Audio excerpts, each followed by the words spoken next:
regulated. Bankers agreed to abide by limits on the amount of fictional loan money that could be lent out. The limit would still be a number much larger than the actual value of gold and silver in the vault. Quite often the ratio was 9 fictional dollars to 1 actual dollar in gold. These regulations were enforced by surprise inspections. It was also arranged that, in the event of a run, central banks would support local banks with emergency infusions of gold. Only if there were runs on a lot of banks simultaneously would the banker's credit bubble burst and the system come crashing down.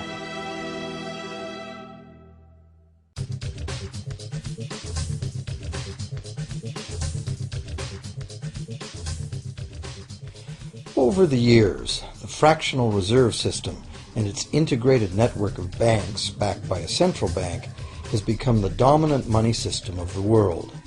At the same time, the fraction of gold backing the debt money has steadily shrunk to nothing. The basic nature of money has changed. In the past, a paper dollar was actually a receipt that could be redeemed for a fixed weight of gold or silver.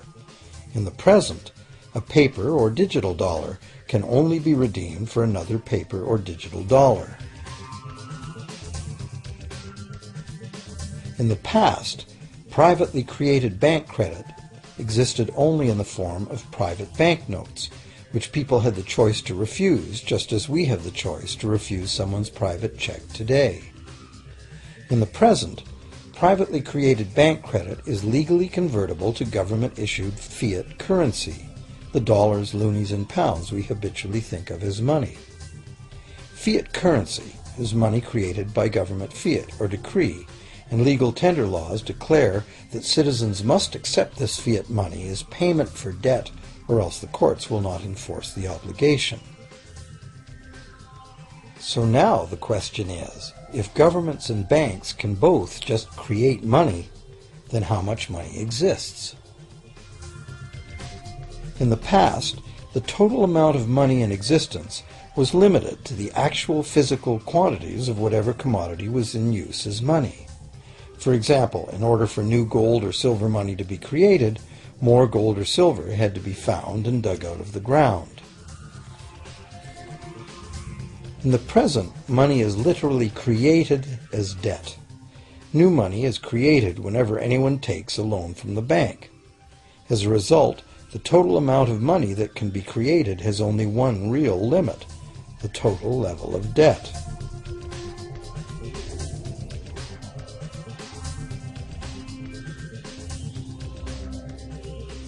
Governments place an additional statutory limit on the creation of new money by enforcing rules known as fractional reserve requirements. Essentially arbitrary, fractional reserve requirements vary from country to country and from time to time. In the past, it was common to require banks to have at least $1 worth of real gold in the vault to back $10 worth of debt money created. Today, reserve requirement ratios no longer apply to the ratio of new money to gold on deposit, but merely to the ratio of new debt money to existing debt money on deposit in the bank. Today, a bank's reserves consist of two things: the amount of government-issued cash or equivalent that the bank has deposited with the central bank, plus the amount of already existing debt money the bank has on deposit. To illustrate this in a simple way, let's imagine that a new bank has just started up and has no depositors yet. However, the bank's investors have made a reserve deposit of $1,111.12 of existing cash money at the central bank. The required reserve ratio is 9-to-1. Step 1. The doors open and the new bank welcomes its first loan customer. He needs $10,000 to buy a car. At the 9-to-1 reserve ratio, the new bank's reserve at the central bank, also known as high-powered money, allows it to legally conjure into existence 9 times that amount, or $10,000, on the basis of the borrower's pledge of debt. This $10,000 is not taken from anywhere. It's brand new money simply typed into the borrower's account as bank credit. The borrower then writes a check on that bank credit to buy the used car. Step 2. The seller then deposits this newly created $10,000 at her bank. Unlike the high-powered government money deposited at the central bank, this newly created credit money cannot be multiplied by the reserve ratio. Instead, it's divided by the reserve ratio.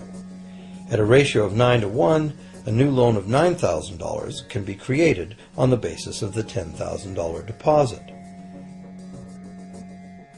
Step 3.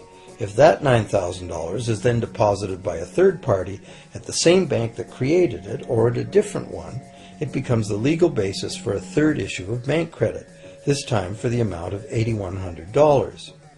Like one of those Russian dolls, where each layer contains a slightly smaller doll inside, each new deposit contains the potential for a slightly smaller loan in an infinitely decreasing series. Now, if the loan money created is not deposited at the bank, the process stops. That's the unpredictable part of the money creation mechanism. But more likely, at every step, the new money will be deposited at a bank, and the reserve ratio process can repeat itself over and over until almost $100,000 of brand new money has been created within the banking system. All of this new money has been created entirely from debt, and the whole process has been legally authorized by the initial reserve deposit of just $1,111.12, which is still sitting untouched at the central bank. What's more, under this ingenious system, the books of each bank in the chain must show that the bank has 10% more on deposit than it has out on loan. This gives banks a very real incentive to seek deposits in order to be able to make loans, supporting the general but misleading impression that loans come out of deposits. Now, unless all the successive loans are deposited at the same bank, it cannot be said that any one bank got to multiply its initial high-powered money reserve almost 90 times by issuing bank credit out of nothing. However, the banking system is a closed loop. Bank credit created at one bank becomes a deposit in another, and vice versa. In a theoretical world of perfectly equal exchanges, the ultimate effect would be exactly the same as if the whole process took place within one bank. That is, the bank's initial central bank reserve of a little over $1,100 allows it to ultimately collect interest on up to $100,000 the bank never had.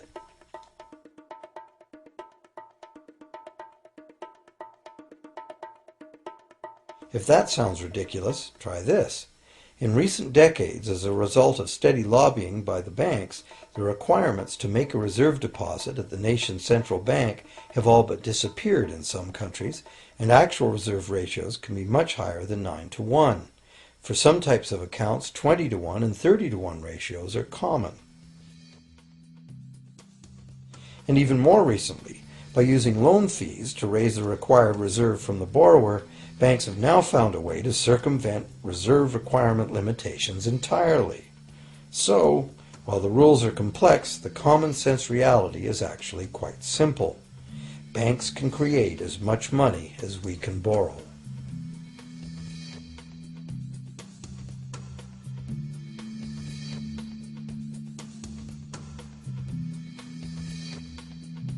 Despite the endlessly presented mint footage, government-created money typically accounts for less than 5% of the money in circulation. More than 95% of all money in existence today was created by someone signing a pledge of indebtedness to a bank. What's more, this bank credit money is being created and destroyed in huge amounts every day, as new loans are made and old ones repaid.